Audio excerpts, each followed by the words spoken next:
Hi everybody, it's Cary Fridley and this is Module 11, the late 1950s through the 1960s, Part 2.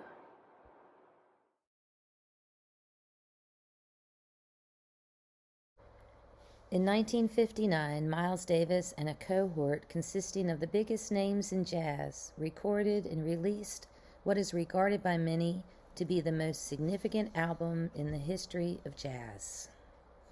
Kind of Blue represented a turning point in jazz, where the harmonic complexity of bebop was replaced by a new minimalist approach. In this new style of modal jazz, collections of pitches or modes supplanted the rapidly changing chord progressions of the bebop genre, which had become a pervasive influence in practically all genres of jazz. There is a video in your textbook that demonstrates some different modes and compares them to the scales found more commonly in modern music, so be sure to check that out. We saw in the previous module how Ornette Coleman's concept of free jazz also abandoned the harmonic density of bebop, but Kind of Blue represented an even greater departure. Miles transformed the blues, a genre closely aligned with jazz, into an expansive new soundscape where the improviser based their musical ideas on modes rather than an underlying harmonic model of chord changes.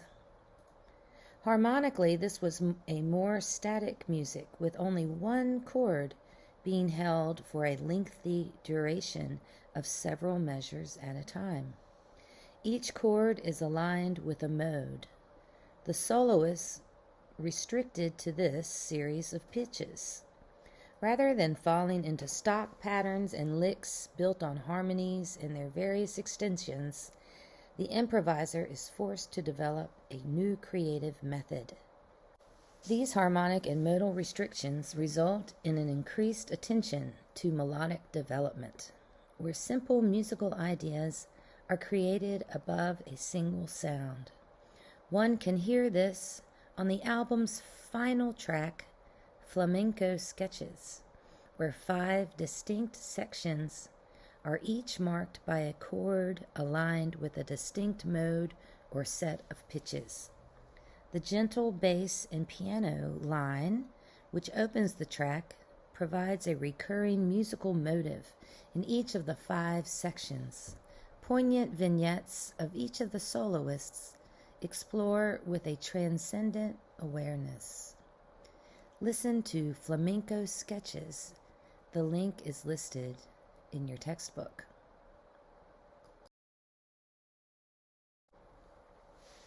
In creating Kind of Blue, Davis was influenced by a wide range of sources, all of which had been culminating for quite some time leading up to the initial recording sessions.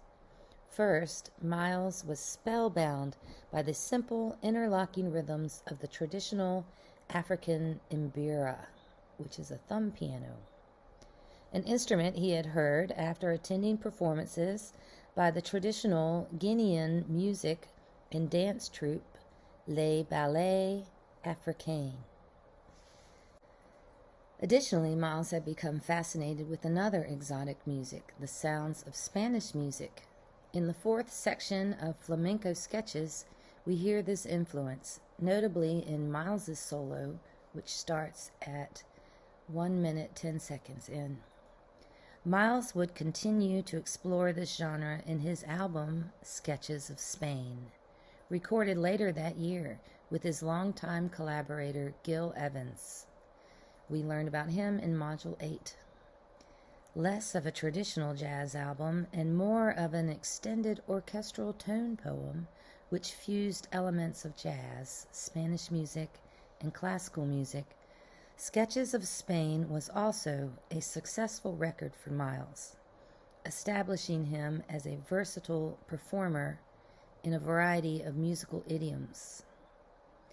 There's a listening link in your textbook for Solia from the album Sketches of Spain.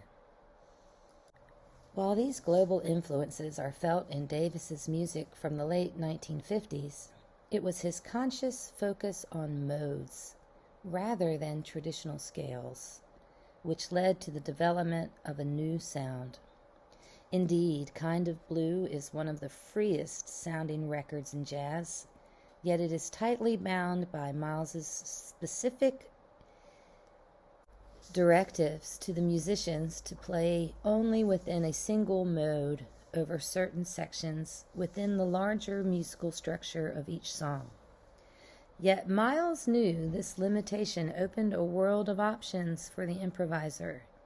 In a meeting with Russell in 1958, 1 year before Kind of Blue was recorded, Miles realized the grip of bebop had ended, going so far as to state that if Bird were alive, this would kill him.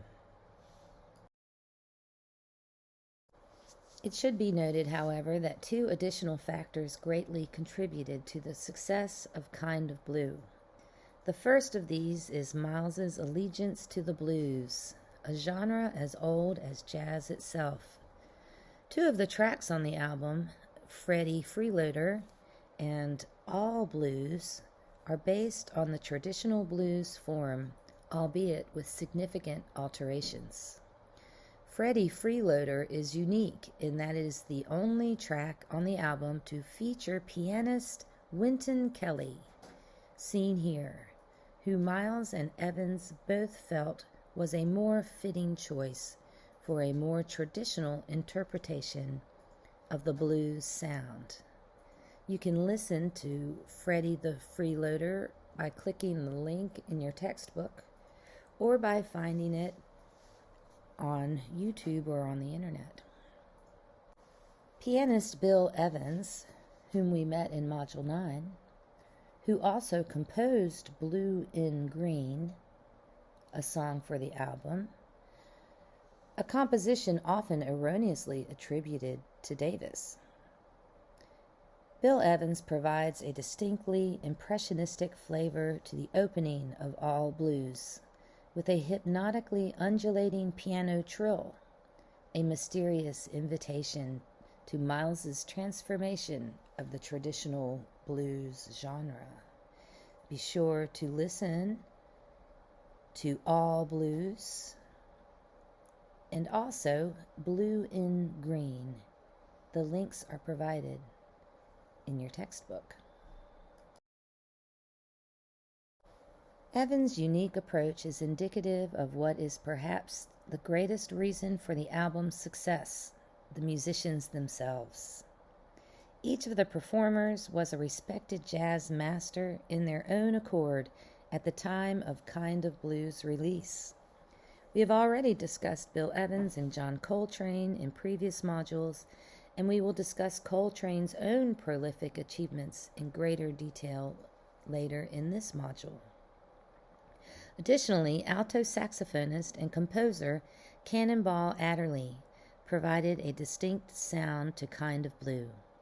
His gospel-inflected and ebullient melodic improvisation providing a more lively contrast to Miles's introspective aesthetic and Coltrane's intense approach. Adderley had already recorded with Miles, both as a sideman on the 1958 Miles Davis album Milestones and as a band leader in his own right. One can hear Cannonball Adderley's playful and energetic sound on the recording of music from the popular film Fiddler on the Roof, and there's a listening link listed in your textbook so you can listen to that. The distinct musical personalities and playing styles of each of the musicians on Kind of Blue is perhaps best captured on the album's opening track, So What? Paul Chambers' subtle rendition of the opening bass melody invites the listener on a journey where each of the soloists provide a very distinct interpretation of the expansive melody. The static chord structure of the song, only 2 chords aligned with 2 specific modes, provides a template which is bare enough for Miles, Coltrane, Adderley, and Evans to display their own voice in 4 of the most memorable solos in the history of jazz.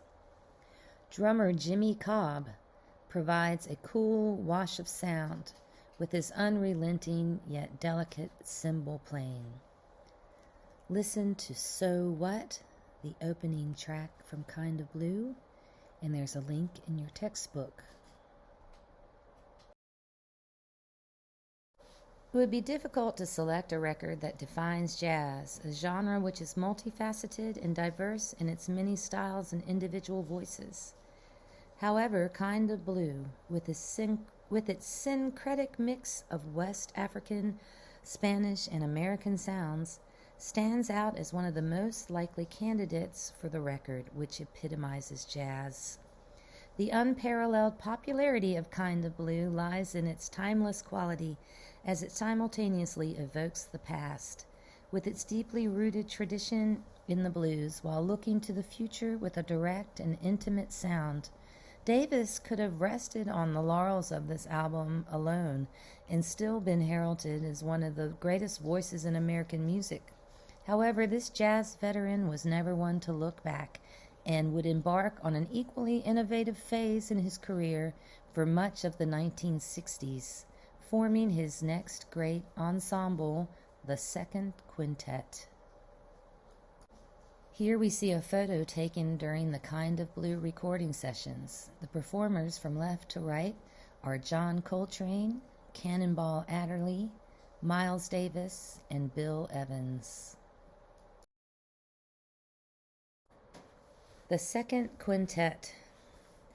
Miles Davis's Second Quintet, the Liszt years, marked a new sound which would exert tremendous influence on modern jazz. The now well-established trumpeter and bandleader used the ensemble as a vehicle to explore new methods of improvisation, borrowing from older models he had utilized, notably his modal experiments on Kind of Blue, as well as new techniques which broke with prevalent models established by the bebop and hard bop schools. This new post-bop genre embodied the aesthetic of spontaneity, raising improvisation to new heights of virtuosity. Miles's 4 cohorts have since become icons of jazz, each musician an innovative improviser. The rhythm section consisted of the groundbreaking bassist Ron Carter, a prolific musician who to this day enjoys living as one of the most recorded musicians in jazz history, having played on over 2,000 albums. A classically trained cellist, Carter's compositional approach is as diverse as his performance style. His composition, 81, demonstrates the bassist's concept of rhythmic and melodic space to create musical surprise. One can hear this as he seamlessly oscillates between a straight feel, where all the underlying subdivisions of the beat are evenly separated, and a more traditional swing rhythm. Carter also demonstrates his versatility as an accompanist, providing a solid rhythmic and harmonic foundation for the ensemble, while also expanding beyond the bassist's traditional role in juxtaposing syncopated rhythms against the main pulse and constructing powerful counter melodies. Be sure to listen to 81 by Ron Carter, recorded by the Second Quintet. The link is listed in your textbook. Joining forces with Carter was the dynamic young drummer Tony Williams, only 17 years of age when he joined the Second Quintet. Williams astounded the jazz world with his unique approach to drumming. His wide range of dynamics, which could escalate from a whisper to thunderous volume in an instant, propulsive energy, polyrhythmic concepts, and melodic approach, was a perfect fit for this ensemble, where every musician was a soloist with an equal and distinct voice. On the recording of Wayne Shorter's composition Nefertiti, he was the tenor saxophonist for the second quintet. We hear the role of the rhythm section and the front line players reversed. Williams, Carter, and pianist Herbie Hancock solo over the composition's languid melody, evoking the meandering path of the Nile River, which is performed with a static insistency by Miles and Shorter. Be sure to listen to Nefertiti by Wayne Shorter, recorded by the second quintet, listed in your textbook. Nefertiti was one of a large body of new music Shorter composed for the second quintet. After making a name for himself as a respected composer and tenor saxophonist with Art Blakey and the Jazz Messengers between 1960 and 1964, shown here, Shorter was recruited by Miles for a promising new group. As he had done with Blakey, Shorter wrote the majority of the original music in the second quintet. These compositions often broke with jazz tradition in regards to form, harmonic structure, and melodic concepts. In the Shorter composition ESP, we hear a simple three-note melody, transformed through some atypical harmonic choices, syncopation, and a floating quality enhanced by continually ascending and descending contour. This opening theme transitions into two separate responses. First, a continuation of the fluctuating contour, 7 seconds in through 14 seconds in, and then, after a return to the opening motive, a final triumphant resolution as the line ascends to a climactic pitch at 22 seconds in. This atypical yet holistic approach to music is a characteristic element of Shorter's approach to writing music, which we will see in his later musical projects that we will cover in modules 12 and 13. Be sure to listen to ESP, written by Wayne Shorter, recorded by the Miles Davis Second Quintet. The link is in your textbook. Shorter's trademark method of abandoning traditional forms was welcomed in Davis's new group, where the goal was to test the limits of what was possible within the bebop language. However, Shorter was a master of transforming tried and true forms as well. His mutation of the classic 12-bar blues produced one of the most memorable numbers in the second quintet's repertoire, Footprints. Listen to Footprints by clicking on the link in your textbook. The recorded versions of the songs were interpreted with enormous freedom in live performance by the second quintet.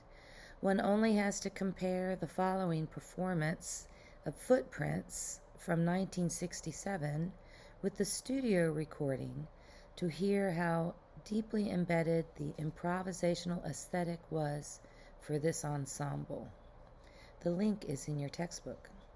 Indeed, Shorter commented that Miles was the only band leader who paid his personnel not to practice at home so as to avoid the polish that makes even some improvised music sound boring.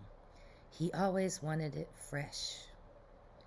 Miles's desire for spontaneity is immediately apparent from this live performance, as the only musical materials retained from the studio recording are the entrancing bass ostinato and hypnotic melody. From Williams's shattering cymbal crashes and bass drum bombs, a term often used by bebop drummers to refer to heavy accents, to Hancock's improvised solo piano cadenza, the tune ceases to be a static entity of notes written on a page. It is a living organism. The continuous musical alteration and deconstruction could easily lead to total chaos in the hands of many performers, but the five artists demonstrate a virtuosity of the ear where they are able to react to one another's musical statements in real time with logic and creativity. This is improvised music at its highest level. Shorter maintained this aesthetic in his recordings outside of the second quintet with the Blue Note label. In the 1960s, the intrepid saxophonist and composer released a number of visionary records, including Juju, Adam's Apple, Night Dreamer, and Speak No Evil.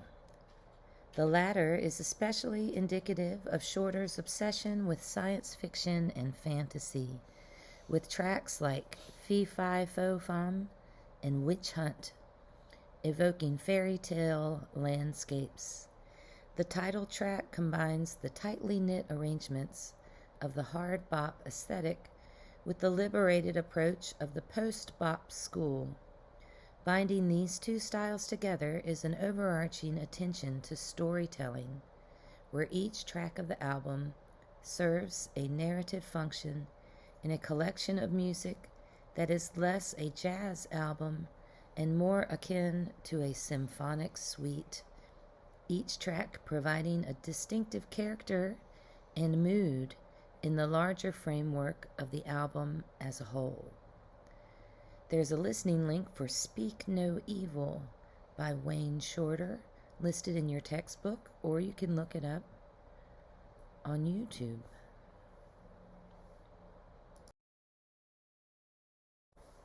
Pianist Herbie Hancock, a Chicago native, joined the second quintet in 1963 at the young age of 24. A precocious and well-rounded musician, Herbie had already established himself as a force to be reckoned with in the jazz world. Classically trained, Hancock performed as a piano soloist with the Chicago Symphony Orchestra when he was only 11 years old. As a jazz artist, he had already recorded his first album, which featured the young pianist composition Watermelon Man. A year later, conguero and Cuban bandleader Mongo Santamaria released a commercially successful version of Hancock's song. The percolating R&B groove of Hancock's recording is deftly combined with a riff-based melody and catchy turnaround to produce one of the most memorable jazz songs of the 1960s. Listen to Herbie's Watermelon Man and then compare it with Mongo Santamaria's Watermelon Man. You'll find the links in your textbook. Like Shorter, Hancock would continue to record as a band leader during and after his stint with the second quintet, recording 3 seminal albums for Blue Note. Of these albums, Maiden Voyage best demonstrated Hancock's versatility as both a composer and improviser. The title track echoes the melodic unity of So What, as the simple opening gesture is stated in 4 different modes throughout the course of the song's expansive form. Hancock's composition Dolphin Dance proceeds in a similar fashion. The opening 4-note gesture modulates through a myriad of keys, often distantly related, yet creating a seamlessly flowing musical soundscape for the listener. On both of these albums, trumpeter and composer Freddie Hubbard provides his distinctly powerful and virtuosic playing style to bring these compositions to life. Listen to Maiden Voyage and Dolphin Dance to hear Herbie Hancock's music. The contribution of new compositions by Carter, Shorter, and Hancock did not prevent Miles from performing standards as well. However, these old gems of the jazz canon were radically transformed under the second quintet's exploratory intentions. One of the most famous examples is a recording of My Funny Valentine, where Miles hints at the well-known standard before taking an extended solo. Be sure to listen to My Funny Valentine performed by the second quintet. The link is provided in your textbook. At the beginning of the video of this performance, you may notice how Miles assertively prevents Herbie from playing a standard introduction. While the musicians had a great deal of musical freedom, Miles continued to exert the greatest influence in the ensemble, employing his unorthodox methods of leadership to get the most out of the four musicians. Miles would often offer only a handful of details to the other four musicians, providing few clues, which were often ambiguous at best. More than anything else, Miles wanted the musicians to listen to one another and being able to produce spontaneous music of the highest order. In this constant dialogue of call and response, it was often difficult even for these masters of improvisation to predict exactly what direction the music would take. Herbie Hancock recalls how in one performance he made a mistake in the heat of the moment, which was immediately transformed from an error into a valid musical idea by Miles. Here's what he says. Miles starts playing, building up to his solo, and just as he's about to really let loose, he takes a breath. And right then, I play a chord that is just so wrong. I don't even know where it came from. It's the wrong chord, in the wrong place, and now it's hanging out there like a piece of rotten fruit. I think, oh shit. It's as if we have all been building this gorgeous house of sound, and I just accidentally put a match to it. Miles pauses for a fraction of a second, and then he plays some notes that somehow, miraculously, make my chord sound right. Hancock's anecdote vividly captures the democracy of this innovative music, where the soloist can transform the accompanist's musical contributions in a democratic exchange of musical ideas. There is no hierarchy in this music, as the divisions between soloist and accompanist are eliminated to allow for a totally liberated discourse and sound. This new aesthetic of musical freedom, mirrored in the social agendas of the civil rights movement, has tremendously influenced modern jazz, where every musician in the ensemble has a voice and is no longer tied to a restricted status within the larger social community that is the jazz combo. The saxophonist and composer John Coltrane was lauded by prominent African-American jazz writer Leroy Jones as the heaviest spirit. This title is well deserved, as even today, over half a century after his passing, Coltrane stands out as one of the most influential modern jazz musicians. If Coltrane's only contributions had been playing saxophone with artists like Miles Davis and Thelonious Monk, he would still hold an important place in the jazz canon as a virtuosic saxophonist. But Coltrane, an artist whose spiritual philosophy with music pushed him to be constantly an innovator, even at the height of his popularity. He's considered today to be an American legend thanks to his many revolutionary contributions to not only jazz music, but all American music. Like Louis Armstrong, Duke Ellington, Charlie Parker, and Miles Davis, North Carolina native John Coltrane represents one of the few jazz musicians in the history of music who was able to create highly complex and groundbreaking music that also gained widespread recognition.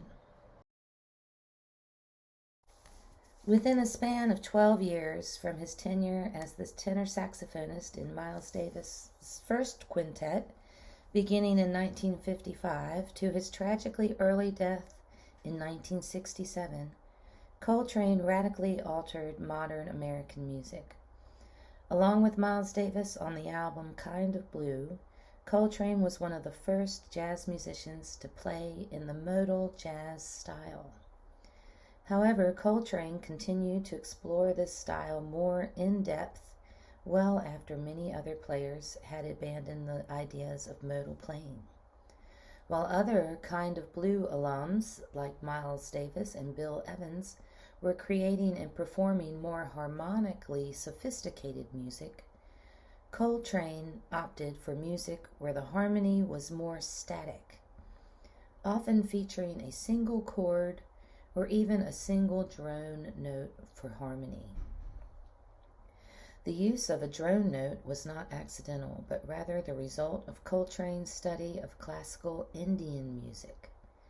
Almost half a decade before George Harrison introduced the harmonic, rhythmic, and melodic concepts of Indian music through the Beatles to Western listeners, Coltrane was actively incorporating these musical elements into both his compositions and improvisations.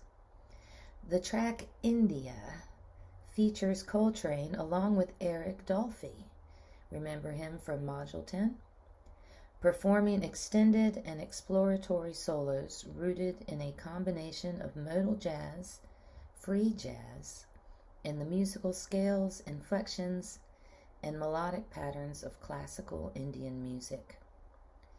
Be sure to listen to India by John Coltrane. Coltrane would continue these sonic explorations through the 1960s, continuing to push the boundaries of melodic improvisation over a static harmonic pattern. The sound of Coltrane's music was also largely shaped by three musicians who would form his most influential and successful ensemble, the John Coltrane Quartet. The most influential of these, the pianist and composer McCoy Tyner, created a new style of piano playing rooted in a more expansive harmonic approach that made use of unresolved, wider distances between the individual notes of the chord. There is an instructor video in your textbook where instructor Jason DeCristofaro briefly demonstrates this concept at the piano.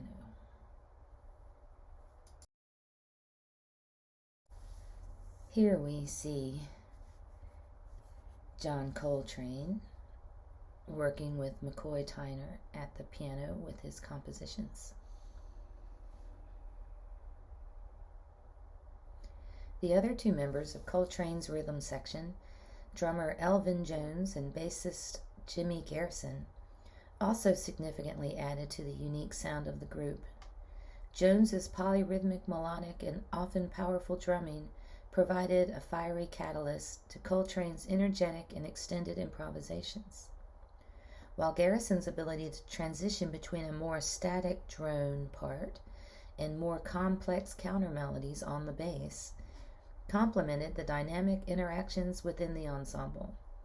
This can be seen and heard on a live version of the John Coltrane Quartet's visceral rendition of My Favorite Things, a popular song during Coltrane's life from the musical The Sound of Music.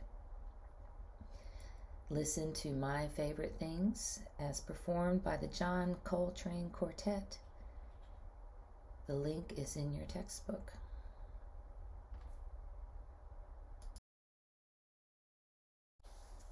Coltrane's ability to create lengthy and melodically complex music that was also accessible was rooted in his skill as an improviser to create a highly cohesive musical narrative.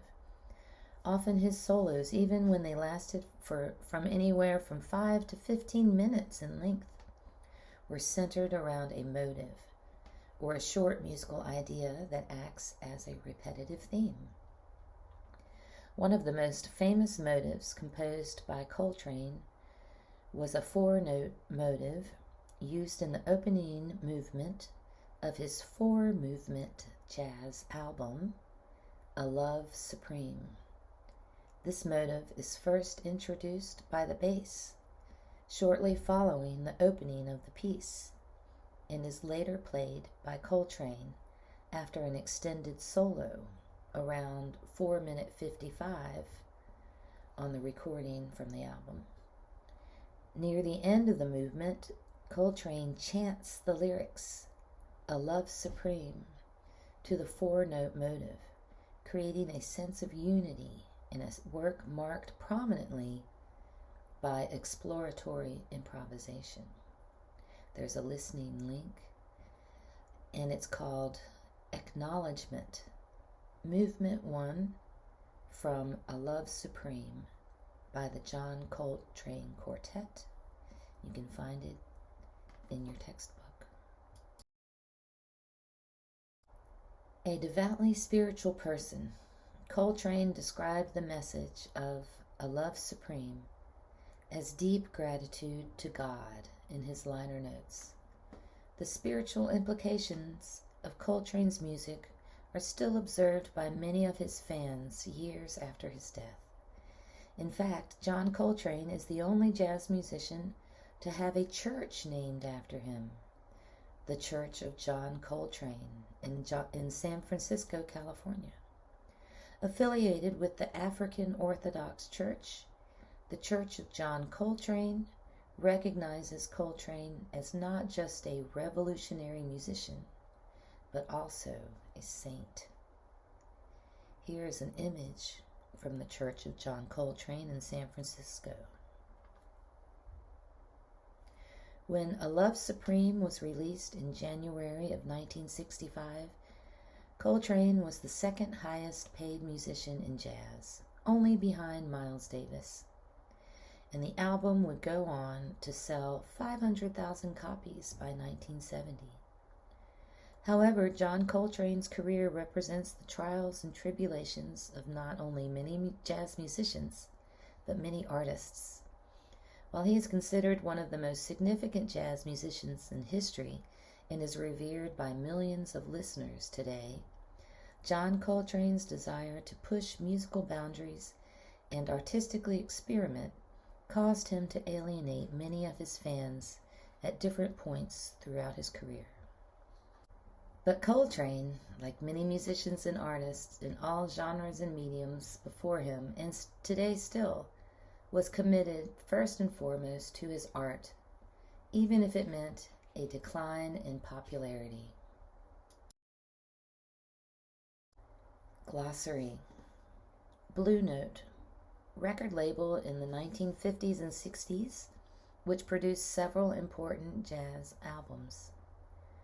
Kind of Blue, significant album in jazz history for its memorable songs, all part of the jazz canon, important musicians, and overarching musical and cultural concepts. Les Ballets Africains, West African drum and dance group based out of Guinea, which inspired Miles Davis during his trip to New York City and their performances in the late 1950s. Lydian, a type of mode or collection of pitches, which, according to George Russell, is unique in that none of pitch relations cause a sense of tension. Mbira, African thumb piano.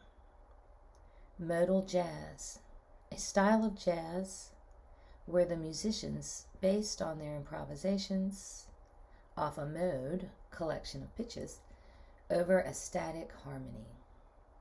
Mode, a collection of pitches. Sketches of Spain, album recorded by Miles Davis and Gil Evans, Fusing Spanish music with jazz. Straight refers to an even rhythmic subdivision of notes.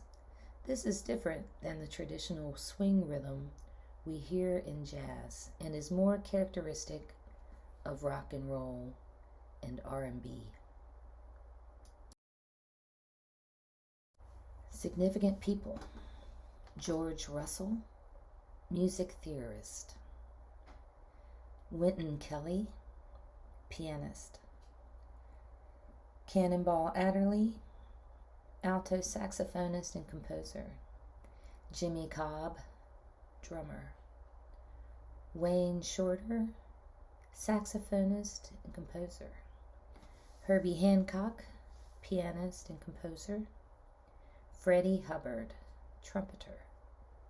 Ron Carter, bassist and composer. Tony Williams, drummer. John Coltrane, tenor and soprano saxophonist and composer.